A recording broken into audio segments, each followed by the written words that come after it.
I am the Executive Director for the AANMC. And before we get started on today's webinar, we have a few things to talk about. So we have some presenters here with us today.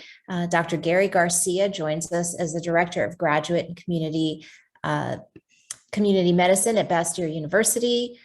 We have Dr. Dee Saunders, who will be joining us a little bit later, who's the Program Director of Graduate Medical Education at NUNM, Dr. Joseph Vasquez, who is the Associate Dean of Clinical Sciences at Southwest College of Naturopathic Medicine, and Dr. Jasmine Carino, who is the Associate Dean of Curriculum at the Canadian College of Naturopathic Medicine. Dr. Kevin Barnett is the SCNM's new Residency Director. And he has just started in that capacity, so he's not going to be with us today as a presenter, but again, just as part of the team for residencies for the 2022-2023 cycle. And so with that, just a little bit of housekeeping. So all of you are in listen-only mode. This is recorded and we will share the link when it's ready, likely on Monday or so. If you have any technical difficulties or have any issues, please email us at events@aanmc.org and we can help you get squared away with that. For the course of this webinar, please, we ask attendees not to use the chat. You can say hi to folks and all of that in the chat, but if you have an actual question, please use the Q&A function so that we can track your questions and make sure that everything gets answered. And so with that, we are going to start for today. So what we're going to cover, the process of AANMC residencies for our upcoming cycle, how to apply, navigating the Simplicity portal and things like letters of recommendation, how to set up new residency sites, and then we will have a Q&A session. So I know sometimes people have questions about the various different residency organizations. So the CPNME is the Council on Postgraduate Naturopathic Medical Education, and they are responsible for basically sanctioning the schools to supervise and oversee the accredited residencies. They develop and maintain standards and all of that. And residencies must be a CNME accredited residency in order to count as a residency. AANMC, which is who is hosting this today, is the Association for Naturopathic Colleges, and we really help in the development, the fundraising, the growth, and preservation of naturopathic medical education across North America. We manage the residency match and we host the application. And so there are a number of reasons why we all think that residencies are a good thing. You see a lot more patient interaction. There is specialized training that's possible, and you expand your reach of mentors and teachers, which we all know are so linked to better outcomes as practitioners. So with that, I'm going to turn this over to Dr. Vasquez, and he's going to take it from here. Thank you. Thank you, Joanne. So when it comes to just general information about our naturopathic residencies, all of them for the most part are 1 year minimum. We do have some residency sites that are 2 or 3 year residency positions, but the CNME and the CPNME essentially accredit a minimum of 1 year of postdoctoral clinical training.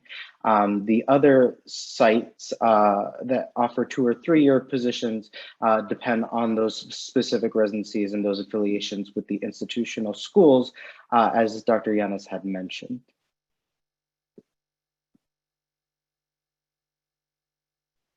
So the CPNME essentially sets a minimum standard for all of our granting institutions in regards to residency sites. One of the minimum standards is pay for a first-year resident, which is currently set at $38,000 annually. Other further benefits may include malpractice, benefits as an employee benefits, continuing education, budget and funding, and other benefits as dependent on the actual site itself. In fact, in order for a site to be affiliated by with one of our institutions and accredited by the CNME, the site actually has to produce and create a residency handbook or a residency manual, which tends to cover all of these things at each individual site. Cost of living and other factors are obviously going to play a role in regard to that starting salary. But again, that minimum CPNME starting salary is $38,000 per annum. The CPNME requires 10 days of paid time off per current program year as well. Again, a minimum standard, but the residency handbook and the residency manual that mirrors the employee manual at each specific site is going to go into more detail regarding those benefits and those standards and expectations. So our residency is required in order to practice naturopathic medicine. Currently in the state of Utah, residencies are required, but they are still highly recommended, not only by us as from academia, but professionally as well. In fact, North Carolina is including this as a requirement in their draft for licensure. Mandatory residency requirements are trending in new scopes of legislations across the North American countries as well. And so this is something to highly take into consideration. Not only does it essentially standardize the additional postgraduate education, but it essentially allows for more opportunity for you as a candidate, as an early graduate from a program, to have that further clinical training out in practice with real patients and with further guidance.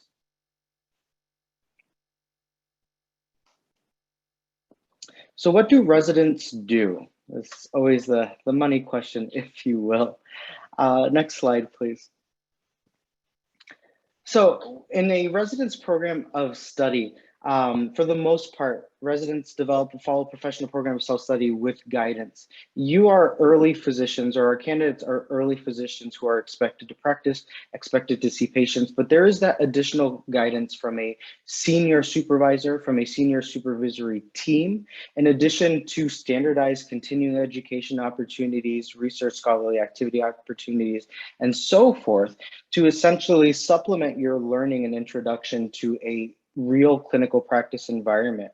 These can include grand rounds, more continuing education experiences that are either formulated by the actual residency site or recommended by the residency site, opportunities for public and professional lecturing, research, as I had mentioned. The list goes on and on.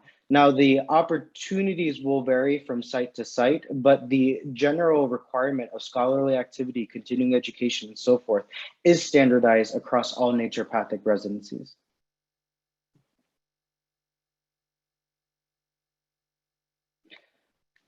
So within it as well, a candidate or a resident may be expected to participate in committees, especially those related to patient care, review activities, reviewing practice standards and so forth of how a specific clinic is practicing.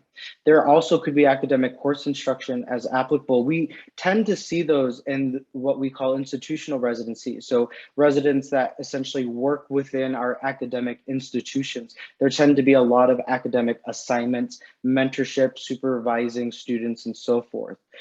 Supervising student clinical education, again, tends to be a component of those residencies, but they do exist in other residencies as well. And the expected working hours is anywhere between 40 and 60 hours per week, which includes actually seeing patients, clinical work, in addition to all of these things that we have mentioned as well, participation in committees, supervising, teaching, the list goes on and on.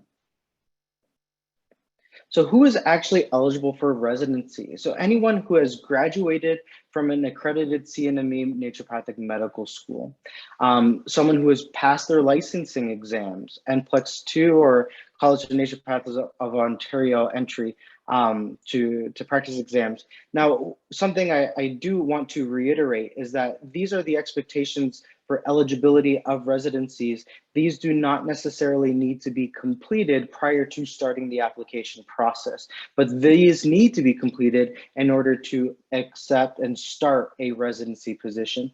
And finally, eligibility to obtain a medical license in the jurisdiction or state that they intend to be a resident.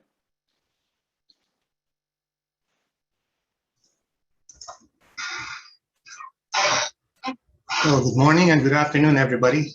Thank you for the opportunity to speak to all of you. I'm going to be talking a little bit about the application timeline, and I'm also going to walk you through the actual portal itself.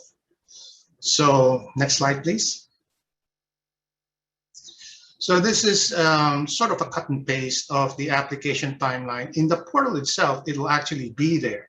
But it's always good to be mindful of all of these because, as you know, the residency application is a resident student-driven process. So it's really your responsibility to make sure that you adhere to all of the timelines when all of the required documents are in, and then that also includes registering your credit card information and knowing when to submit your match list and when match day is going to be held. Next slide, please. So let's see. So the way the AANMC has decided to organize the application process this year will have two phases. Phase one is actually just getting prepared and getting organized. So the key here is to create an account. You have to make sure that you first create an account so that you'll be able to access some very important key information. Because it's also in the portal where you're actually going to submit your application documents. It is also in the portal where you're going to submit requests for your faculty to submit their evaluations and your school transcripts. As you can see, it's really important to be aware that there are different areas in the portal, and I think the way to do this is let me give you an opportunity to just look through what the portal looks like. So if I could share my screen. Dr. Garcia, folks wanted to just see the timeline one more really quickly, so I'm going to put that up Sure. just before you get started so they can screenshot it. And this will also be in the Simplicity portal as well, folks, but it is here if you want to just take a real quick screenshot. Okay.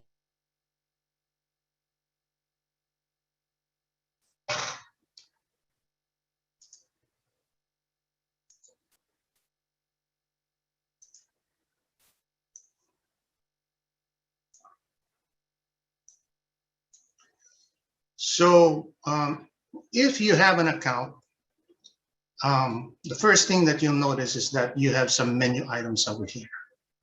And the first thing that you'll also notice is that if there are active residency postings, you will see the available residency positions right now. Now, the current positions that you're seeing right now here are actually what we call off-cycle residencies. And these are for those who have already graduated last year and are trying to see if there might be opportunities for them for this year. When phase two actually begins, you'll see all the other residency posted here. Right now, you're likely not eligible to apply for this. But in our test student, this person happens to be eligible, and you will see that this person can apply to, say, a particular residency. I'm not going to go into details here, but I'm just showing that this is what will be available come February 1st, which is part of the timeline. And scrolling down, again, you'll have a load of, all the timelines are again going to be here. This is the same information that I showed in the slide earlier. And you have all the information in here again. So if you happen to lose your screenshot of the timelines, it's again available here. And the other piece, of course, is that if you go to resources right here, if you go to documents library, again, you'll have an opportunity to download the timelines right here. If you click on this, you'll download the timelines. So the timelines are pretty much everywhere inside the portal. Now, I'd like to point this out. There's a big difference between open residencies and approved residency sites. Because approved residency sites, these are all the sites that are currently available for contact in phase one. Open residencies is when you actually have your actual residency postings. These are the clinics that are actually posting their positions for students. Right now for phase one, this is what you need to concentrate on. because this gives you a list of 111 potential residencies that might be available on February 1st. It doesn't mean, however, that all of these sites here are going to be posting residencies, but they might be. So it'll give you an idea of what might be available. So I'll really encourage you to just look through this, and there might be a few there. And of course, you can search them by location or by some keywords. And if you open up, for example, one of the links here, you will see that there's a little bit of a write-up on what the site is all about. That's pretty much true for any site. Like, for example, for this particular site, again, there's going to be a little bit of write-up.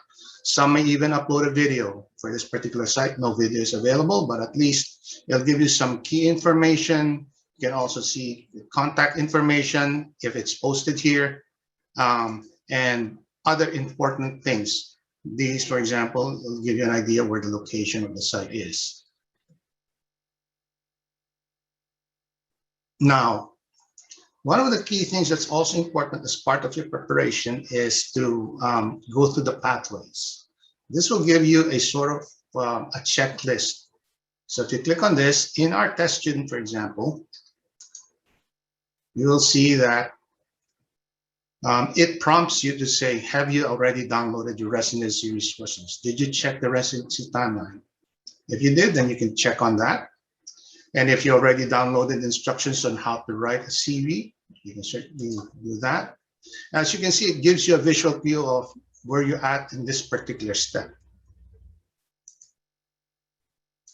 If you have already submitted your credit card information, you can click on this. Now, if you're not so sure, okay, well, what exactly, how do I register my credit card? Actually gives you some additional instructions here. It says here, navigate to fees. And then you will see that this is where you put in your credit card information. For now, because we're still in phase 1, we're not yet accepting credit card information until phase 2 begins.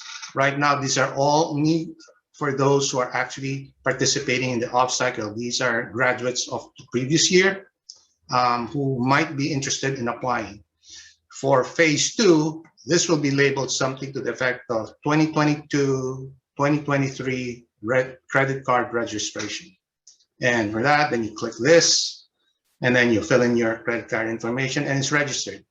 The key thing to remember here, of course, is that your credit card is not going to be charged until the end of the time, until the deadline is over. Okay. There are also other pieces of information here, so I highly encourage you to go through and activate the pathway so that it gives you sort of a prompt, an idea of where you're at in the process. Dr. Garcia, I just want to repeat one thing that you said, because invariably we get questions from students every year. Just to reiterate what Dr. Garcia said, your credit card will not be charged until the file has been processed. And so I know sometimes there's a little bit of a lag on that, but we have received it, but we appreciate your due diligence. But that is a question that we do tend to get every year from folks. So the other piece, of course, that's really important is requesting for your faculty evaluations in your transcript. Now, right now, you'll find that in the credentials module. And I'm not gonna spend too much time over this because we'll have a different session just before phase 2 begins. And we'll go in depth on how to request transcripts and put together orders. But the key thing to remember here is that when we talk about putting together credentials, your credential order or requesting for school transcripts, this is where it lives. As you can see here on this first tab over here, you'll have a list of the different registrars of the different schools. So if you are affiliated with, say, Bastyr University, then Michael Hall would be the person that you would put. And the way to submit a request, of course, is just click Add New. If you're requesting for a faculty recommendation, again, you'll put Add New, put in the faculty's name, email, the request type, faculty recommendation, for example, and then make sure you fill your disclaimer. I'm not going to dwell too much on this. I'm just trying to show you that this is where it lives. And once your transcript and your recommendations are submitted by the faculty and by the school registrar, it'll land somewhere here. As you can see, because this is a test student, it's already been populated. But in your account, it'll likely be empty until the faculty and the registrar has submitted the documents you requested for. And then the next step, of course, is to put in orders. We're not going to talk about this right now because right now it's too early, and it's really important just to know that when we say put together an order, this is where you're going to begin that process right here. Okay, I'm going to stop sharing now my screen, and if Dr. Joanne can just put up again the slides, I can continue with my presentation. So previous slide, please.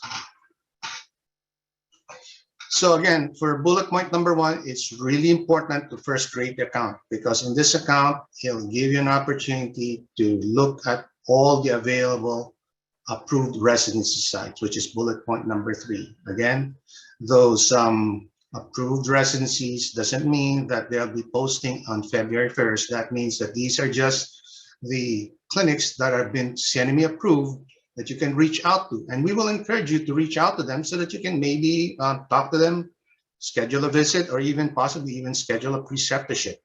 And this is just part of your due diligence, trying to make sure that you're aware of what the site has to offer. And if it resonates with you, sometimes it looks good on paper, but when you actually visit the site or you do a preceptorship over there, you might say, well, that really doesn't resonate with me. So you may not want to apply to that site. The other piece, of course, bullet point number 6, as you can see here, is to develop your list of faculty evaluators.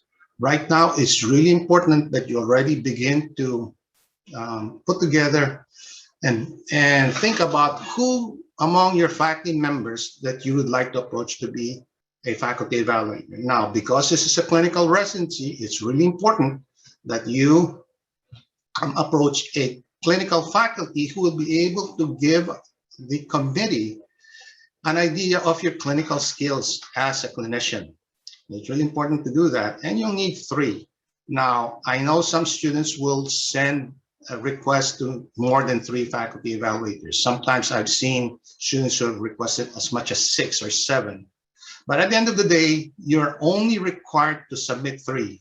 And when you submit an order to the committee to create that confidential file that will be part of your application packet, the committee will only process an order that has 3 evaluations, no more than that. If you list 3, 4, if you list more than 3, 4 or 5, then the committee will reach out to you and say, hey, you need to make a decision. Of the 5 that you submitted, where are the 3 that you wish to put to, for the committee to put together as part of the order. Right now, as part of getting organized, of course, it's really important to draft your CV, your personal statement, and your essays. And as I showed you in the earlier piece, while navigating through the actual portal, that's going to be found under resources, and that'll be found in the documents library. It gives you clear instructions on how to put together your CV. It also gives you some clear instructions on what's expected in a personal statement and in your essays. And one thing that you really need to do is begin to request already from NCLEX your NCLEX 1 scores if you don't have that handy. I know some students will sometimes wait until the deadline and then rush and request special consideration from NABNY, and they really won't be able to do that. You have to be proactive, do it early, and you can request that. Now, bullet point number 9 is really important. As I mentioned, developing a list of faculty evaluators, but you don't have to request your transcripts yet, or submit any request to your faculty for faculty evaluation. It's really encouraged that you only do this later, sometime starting December 15th. This will give you time to really think about who the faculty you'll be approaching. I mean, I encourage our students at Bastyr to even provide faculty members a copy of their current CV, because again, you want to get the strongest possible recommendation from a clinical faculty member who actually give you the an evaluation and recommendation on your skill set as a clinician. Now, when phase 2 begins, I'll just go through this quickly because we'll have a separate info session on this one. It's really important to view the residency positions under open residencies. It's no longer under approved residency sites. The actual postings are going to be found in open residencies. It's the area that I showed you in the portal earlier. And of course, if you haven't requested your faculty evaluations and school transcripts, you need to do so. And you need to follow up with your faculty evaluators and your registrar. You want to make sure that you upload your personal statement, your resume, your essays, and your Explex 1. Really important to do that. And then once you have your 3 faculty evaluations and your school transcript, then you can begin the process of submitting an order to the committee to create a confidential file for you. Again, don't worry about it in terms of how to. The key thing to remember is you really only need to have one credential file order. We've had students who had submitted one credential file order for site A. Another student, the same student would create another credential order for site B, for site C, and submitted like 5 or 6 orders. You only really needed one. So, and we'll talk about that in the next info session, just before phase 2 begins. And then, of course, once you submit your once you have your credential file and you have your final draft of your personal statement resume, the next step, of course, is to submit your application documents. Again, be aware of the deadlines. That's your responsibility.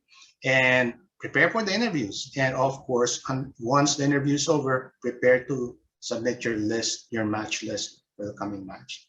Next slide, please. This link here is the link to create your account. If you don't have an account yet, I know probably lots of you right now on this webinar have already active accounts, and that's fine. But for those who are just listening for the first time and don't have an account, you can use this and you can create your own account. It's cost-free, and it gives you access to all the information. Of course, fill in the appropriate information in terms of your contact information, etc., so that you will receive announcements and emails from the AANMC of future events and of future postings. Next slide, please.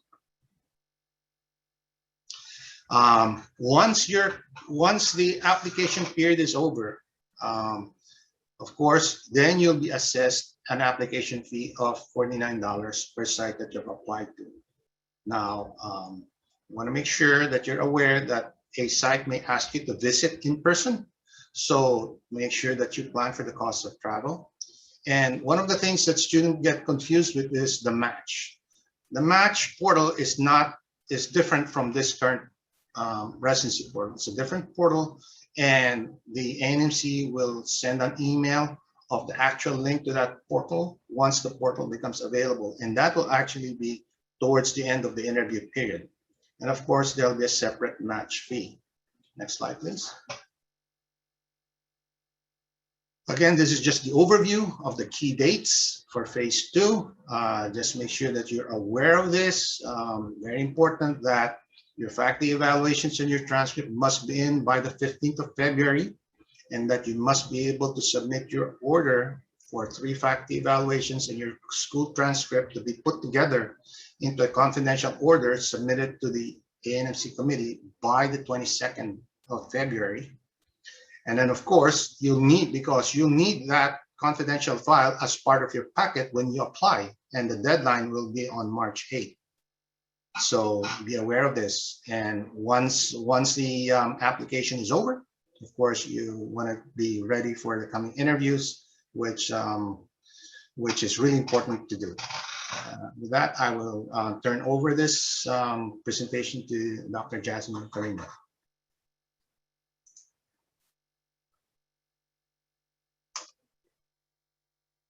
Jasmine, you're muted. Hello, everyone. Thank you. Rookie mistake. Okay, so welcome. It's good to have you on board. And now you're getting a sense of the residency application process. And there are a lot of frequently asked questions that people ask us as residency directors. And so here are some of the things that you might want to think about. How are decisions made? Well, essentially, it depends on the site. They may have a team, they may have a committee, they'll have the director that makes a decision as to who they're going to interview, first of all, based on the information that has been provided to them in the application process. The criteria that they may look at includes your marks, depending if marks are actually provided in your transcript. If they have a research intensive focus, perhaps your research, whether there's some teaching and leadership experience, depending on the type of residency, but primarily clinical experience. So keep that in mind as you're pitching yourself and creating your different documents for the application. The recommendations are absolutely reviewed. I certainly have reviewed applications that perhaps the GPAs weren't very strong, but the recommendations by their clinical referees were off the charts. And so that's something that you should probably take into consideration. And then once again, applicants will be contacted for invitations to interview, but it won't necessarily be everybody. Next slide, please. So then you've gone through the process and now you're ready for the interviews. Depending on the site, you may have actually visited them already for a preceptorship, and hopefully you have. So they're really excited to potentially have you on board. But when you are in the interview process, make sure that you demonstrate the professionalism that is expected of naturopathic doctors and for someone that will represent them at their residency site. Dress appropriately, be on time, and come prepared. There may be also sites that will allow for virtual interviews, and so ensure that you have a strong internet connection and that your background is as professional as possible. Next slide, please. So then people ask, what can I do now? Some of you may be in your third year of the program, perhaps earlier, and some of you are in the final year. What can you do to build up your application? And so, yes, grades are important, ensuring that you have the intellectual or academic acumen to be able to go through a pretty rigorous program. They are important. However, I will say that I have participated in interviews where you pose the question, what happened for a particular course or grade? And often there's a reasonable explanation, and that offsets potentially some areas of deficiencies. No one's perfect. So yes, maintain as best of a high GPA as possible, but I think all teams recognize that people are human. Start building your resume. As Dr. Garcia has commented on, there will be a CV link for you to build that up, and that will be available to you in the coming days. And so take a look at that and start building that. Enhance the qualities that are appropriate for the residency, such as the leadership skills, activities, or events that you've participated. And, in terms of the rotations that you've been involved in, you may also want to highlight that as to why you would be a good candidate for their particular residency. Depending, once again, on the residency, teaching and research background is extremely important. So take that into consideration. And it doesn't have to be formal teaching or formal research background necessarily. There may be some informal portions that you can incorporate into the essay as well as into your CV. Don't forget to highlight any type of relevant experiences. And, you know, if you have, and what I would also recommend, just as we all have sort of highlighted, preceptorships are very important. Now's the time to reach out and try on different residency sites, potential residency sites, try them on for size. At the same time, they're trying you for size and you're doing the same thing for them, and you're trying to see if there's a good fit. And more often than not, if you see a mutual benefit, then it's often a really easy decision, or a relatively easy decision once the application is processed. And the final thing is be organized. Make sure that you stay on top of all of the deadlines. Make sure that you have everything in order. And the other thing that I will comment on is check the email in which the AANMC portal notifications have been set up. Make sure that they've been set up, because you need to, sometimes there are some reminder things. There's information about the match and stuff like, and things like that. So make sure that you keep the notifications on. Next slide, please. So the match process. So after the interview period, you will receive, just prior to that, you will get information from AANMC as to how to connect to the match portal. So be ready for that. And you can only submit the names of the sites where you have interviewed. So please don't bother applying for sites that you haven't interviewed with at all, because it's going to be dismissed. And so the other component that's really important is that, you know, you may be, you'll be selecting your top three, and the top three sites that you are selecting, depending on how the match goes, which is convened by a residency committee. You may get your third site, or you may get your first site, or you may get your second site. The fact that you are putting in your name for that match means that you will accept wherever the chips may fall. One thing I do also want to say is, if you are only applying for one residency, you still must proceed with the match process, because if you don't, the assumption is made that you're not interested in that residency because you have not submitted a match. So please ensure that you do that. The other thing is, if you do match and you decide to decline your position, you cannot reapply for residency for 2 years.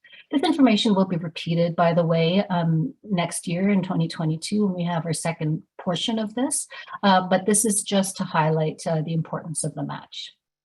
Next slide. So the question often comes up, because I'm from Canada, we have some residencies here, and we have people that are American or that would like to practice or have a residency in Canada, and vice versa. We have many students at the Toronto or the Vancouver campus that would like to practice in the States as a resident. However, it's not very easy. Just to let you know, it's not impossible, but it is complicated. It's time consuming, and the costs that are associated with doing this application, such as legal costs, visa, or work permit, is on the shoulders of the resident.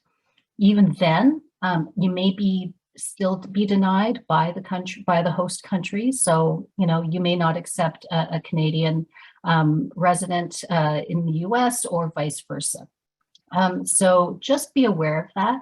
Because of the time-consuming process, and because of the fact that there's a lot of factors that play into the start and the end dates of residencies, that often discourages residency hosts to decide to offer a residency to someone across the border. So please be aware. But at the same time, it has been done. We have had residents go across border, but it did have some complications.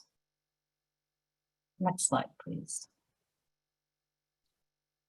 When it comes to some of those decisions, if, for instance, you did get accepted, there unfortunately will be no refunds for residency applications. And you can see here in bold and in large capital letters, no exceptions.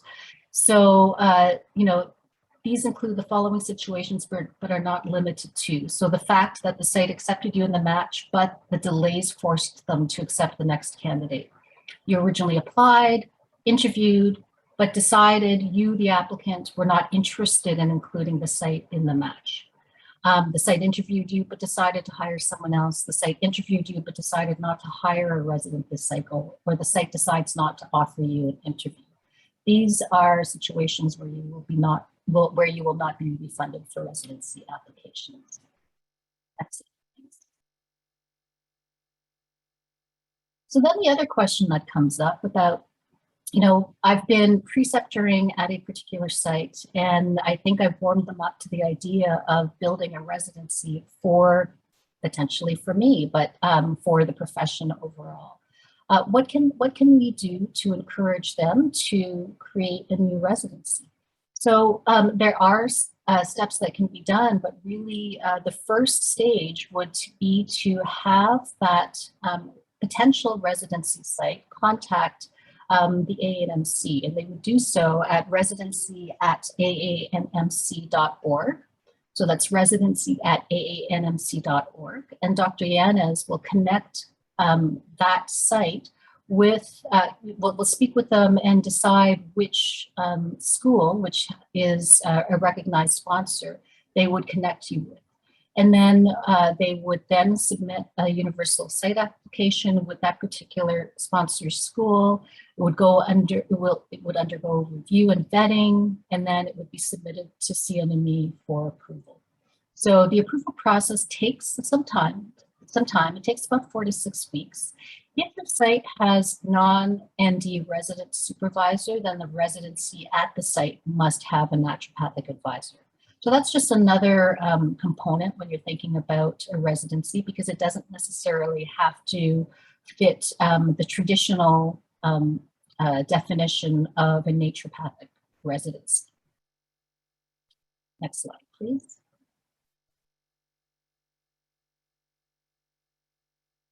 So then what happens? Sometimes, and it does happen, it's happened every year, in the match process, there are still sites that were not matched and they have open positions. And when that situation comes up, then there are post-match applications. So if, for instance, you weren't selected, you have an opportunity to participate in that post-match application. So just keep an eye out when that happens. And also there may be new sites that become available after the match. So just also keep an eye on that. Once again, ensuring that you have the notifications and checking your emails from the AANMC. You'll be able to keep on top of that so that you can ensure that you have all of your options available to you. And so students who are not matched have the ability to apply to these sites. Next slide, please.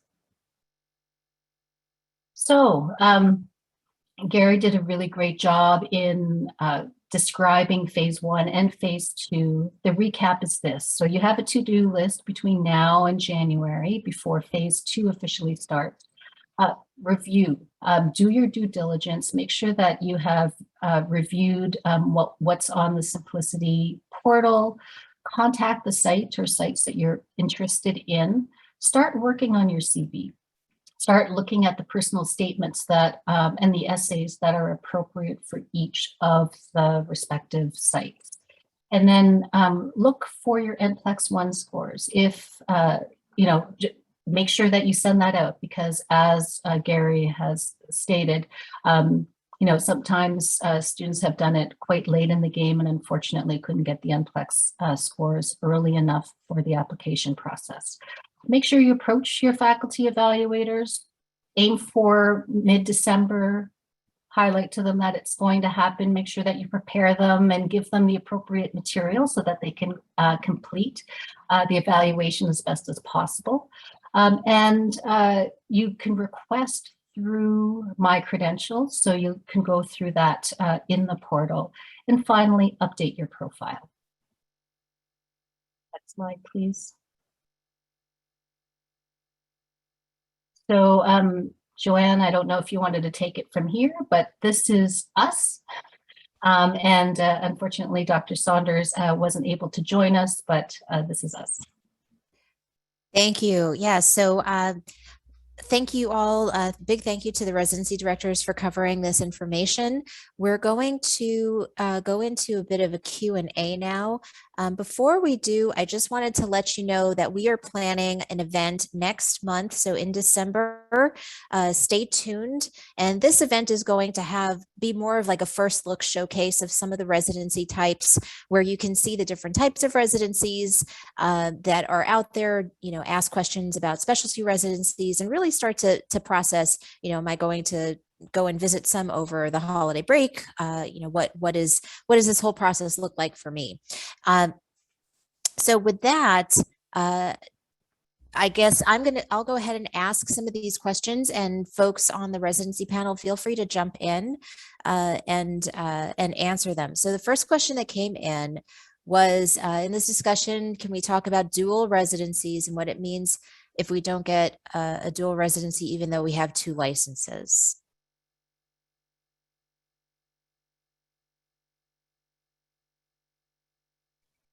Unfortunately, I can't answer that. I don't know if Gary, I don't know if Gary. you want to take that one.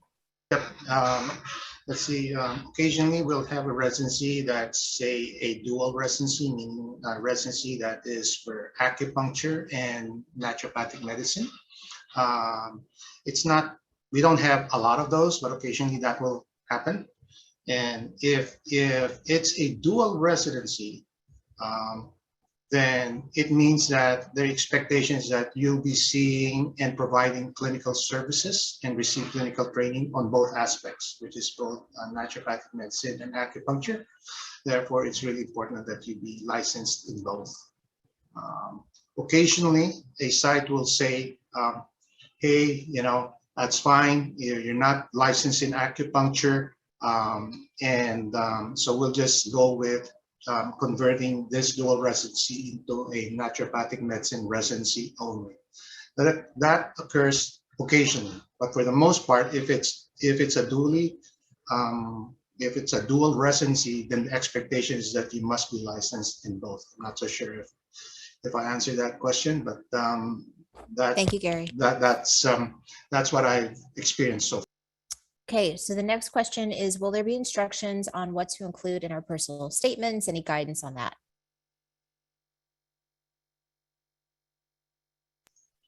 Probably jump in on this one. Yes, there are going to be clear instructions. And as I mentioned during the, when I was navigating through the actual portal, you need to go to your, to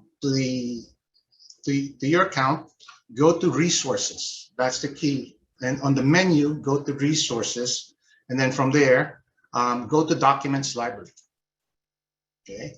When you get the documents library, you can download now all the instructions as far as putting together a personal statement, the questions for the 3 essays that you must submit. It's all in there. And obviously, it'll also give you some additional instructions on if you're applying to, say, a school-based program, if you're applying to a private clinic program, or if you're applying to an oncology-only program.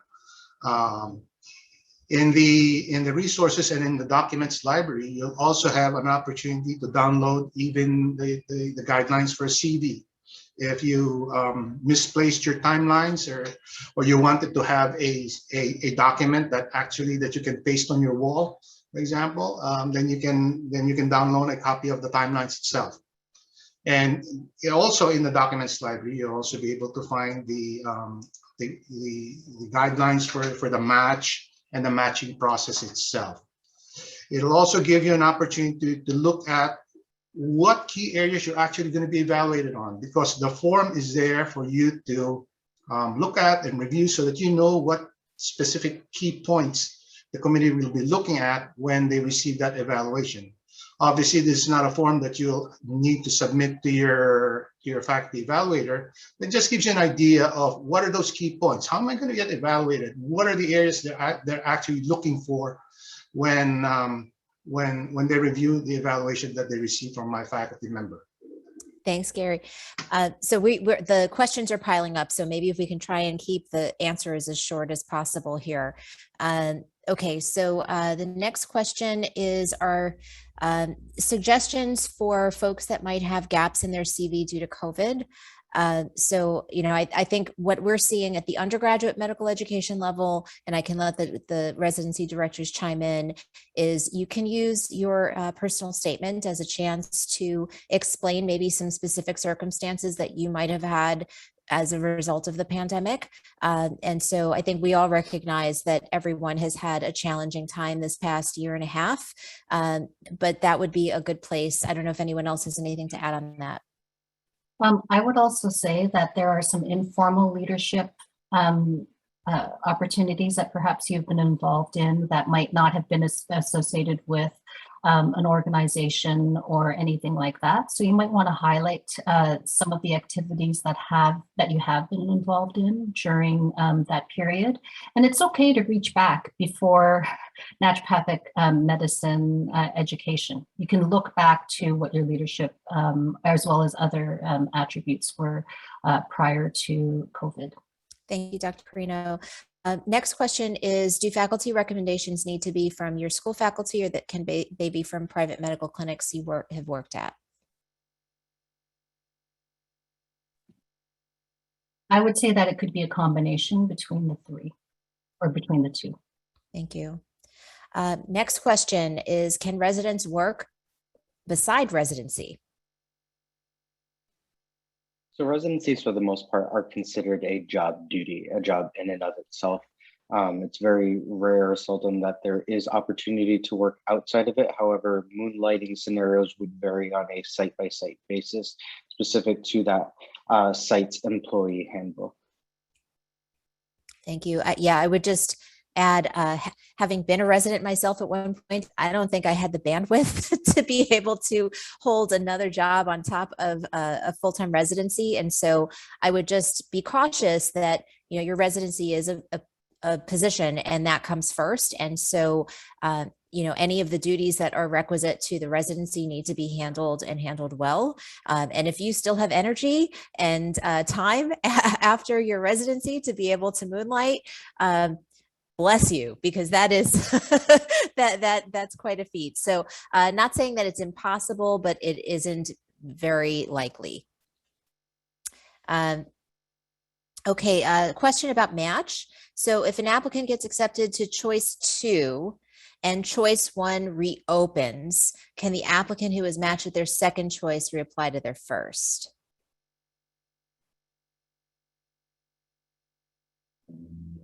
I'd start off by saying the answer is no.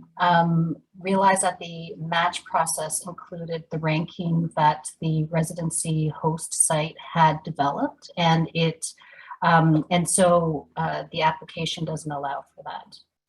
The match process doesn't allow for that. Thank you. And typically that would be something where, board scores didn't come through for someone, or some life circumstance happened because another student accepted that your first choice residency. So, again, I think it would probably be well enough down the timeline that you would have already accepted your slot. And then that really just sets up a whole snowball effect of issues for additional students too. So yeah, I agree with Dr. Carino. Anyone else? Okay, next question. If I'm set to take NCLEX 2 in August, am I to start this process in December for the coming cycle? And the answer is yes. So if you're taking NCLEX, most of the folks that are going to be taking applying for this residency cycle will be taking NCLEX 2 at the August sitting. And so that's why you allow NCLEX to release your scores, because all residencies are contingent upon you having passed NCLEX 2. All right. Do residencies put any importance on the number of times a student might have taken NCLEX?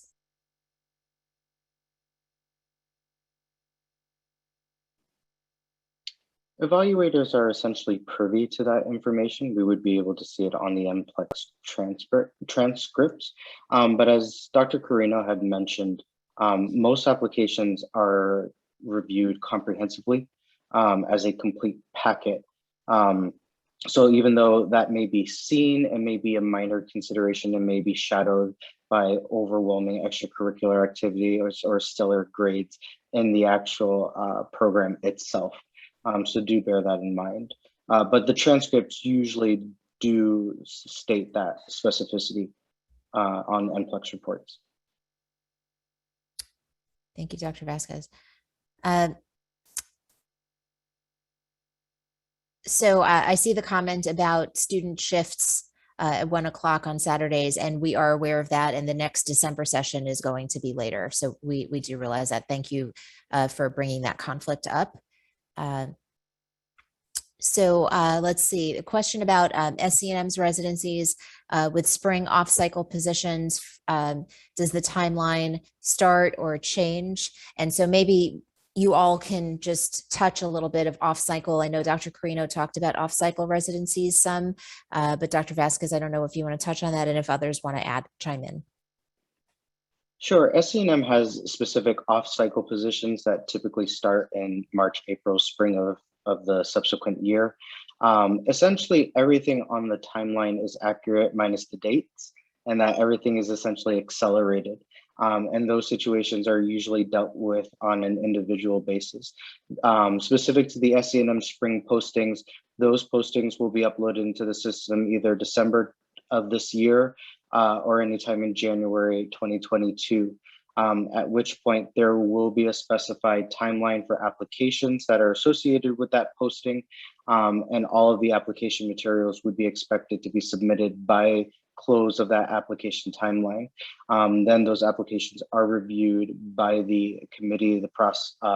The application is processed and charged, as is the case with on-cycle postings, but there is no match. Essentially, it is considered as a job posting, if you will. Interviews are extended to candidates that the committee feels are appropriate. And then from those interviewees, a candidate is selected. Thank you. Anyone else want to chime in, or Dr. Probably Garcia? just, jump in because I currently have a few off-cycle postings right now, as I demonstrated in the when I was navigating through the portal earlier.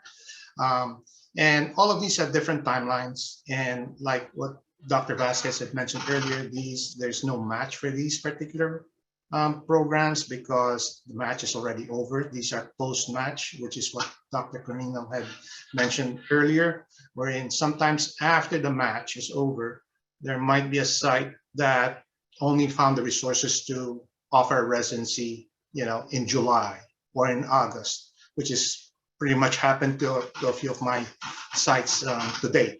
And so, so these are for, you can certainly apply to these sites as long as you haven't been matched elsewhere.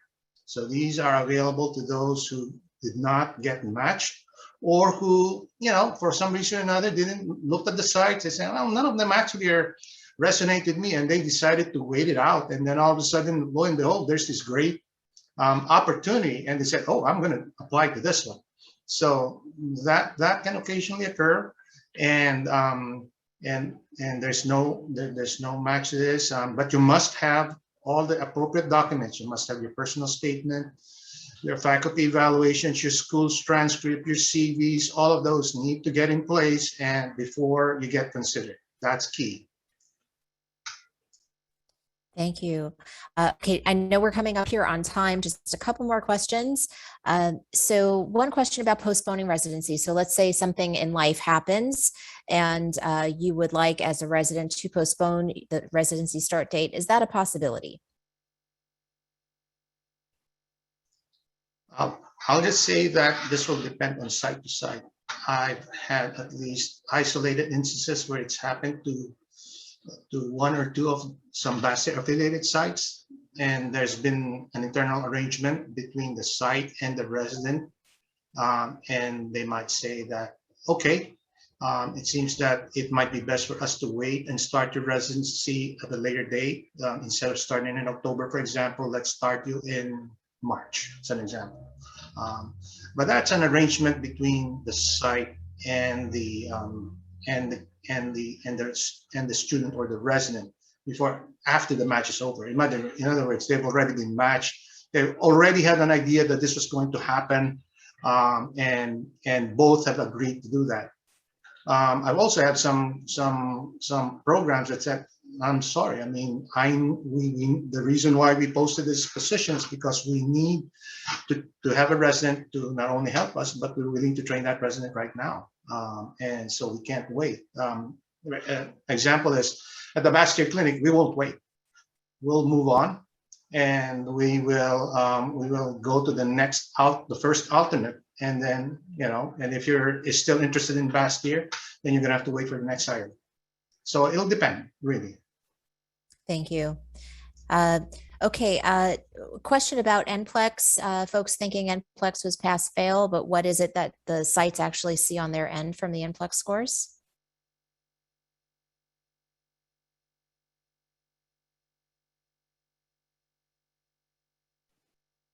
As we noted previously, full NABNY reports will show obviously pass-fail, in addition to number of attempts, in addition to level of competencies. At least historically, that's how it was on my report.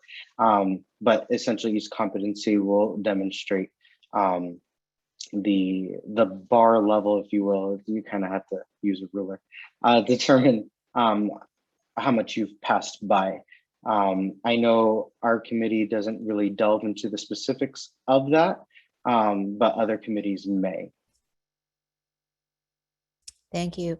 And there was one final question about student equity regarding students who may have pass-fail grades on their transcripts versus grades, and how that is addressed from site evaluators and potential residency sites. Well, we view transcripts as just a piece of the information that we look at, and we've had strong consideration for students, even though they might have a failing mark on the transcript. We don't just rely on the number grades. At least for the Bastyr Residency Committee, we look at certain key areas. One, of course, is your leadership qualities. That's important. And the other piece, of course, how strong are you in research?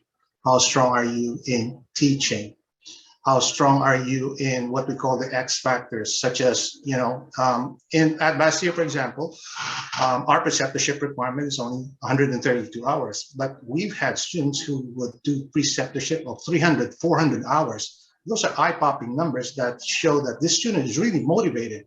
Not only is the student meeting the minimum requirements of the school, but actually is going over and above.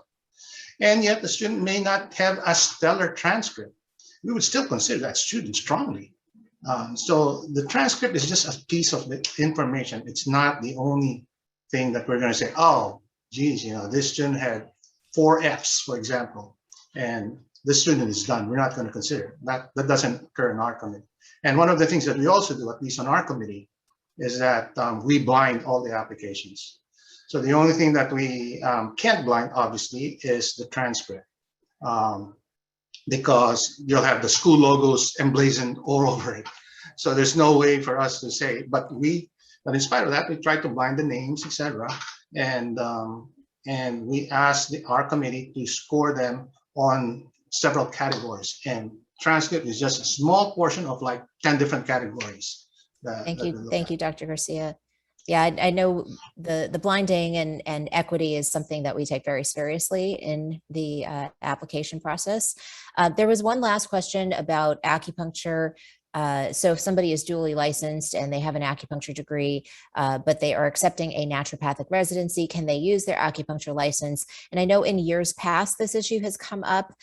These are naturopathic residencies. And so the expectation is that you are practicing and learning naturopathic medicine within the residency, that would have to be worked out with the site supervisor well ahead of time, because typically their expectation is that you are there to hone your naturopathic education.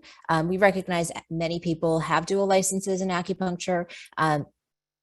However, I know that this has come up in years past where maybe there is a state where the site supervisor is not licensed in acupuncture, and that's not something that they offer at their clinic. And so, again, really needs to be worked out with the clinic ahead of time if that is something that they would allow, because we have had issues come up where folks had the intention of practicing acupuncture and the site supervisor says, well, but this is a naturopathic residency, and I expect for you to learn and do strictly naturopathic therapies and what my clinic offers here. So, again, that would be something that really has to get worked out well ahead of time. Oftentimes, I did want to just share something like when there are issues in residencies, it is I would say 90% of the time due to miscommunication and misunderstandings. And so really making sure that you were explicit in your expectations of the residency, that the site is explicit in their expectations of their residents, and making sure that those two match, because we don't have issues often, but when the issues do arise, it is very much often because there's a misalignment of those expectations. And the site and student are not aligned in what they're thinking or they're expecting as a result of that residency. If I can just comment one thing, in Canada, in both Ontario as well as BC, acupuncture is part of the scope of practice of naturopathic doctors. So the expectation is that you have to have maintained or attained a minimum number of hours of acupuncture and TCM training in order to register or be enrolled as a resident or as a naturopathic doctor in those two specific jurisdictions.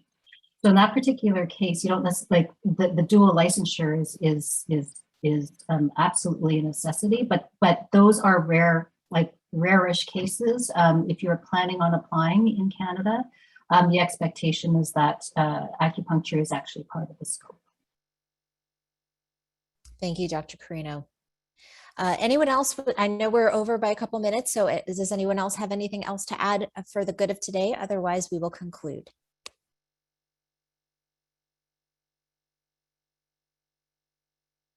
There was just a request to the provinces was Ontario, Dr. Carino, and British Columbia, I believe is what you mentioned. That's correct. Yep. All right. Well, thank you all. I appreciate our attendees. I appreciate our residency directors. Very thankful for you taking a little bit of time on this Saturday. And next month, we will push up the cycle, up this chat a little bit later, so that make sure that we've got all the students who are in clinical rotation. So appreciate you. Sorry for that little snafu. We didn't realize that. So thanks again. And we will send this recording out to the registrants once it's ready. Thank you. Thank you all. Bye, everybody. Bye, everyone. Best of luck on your applications.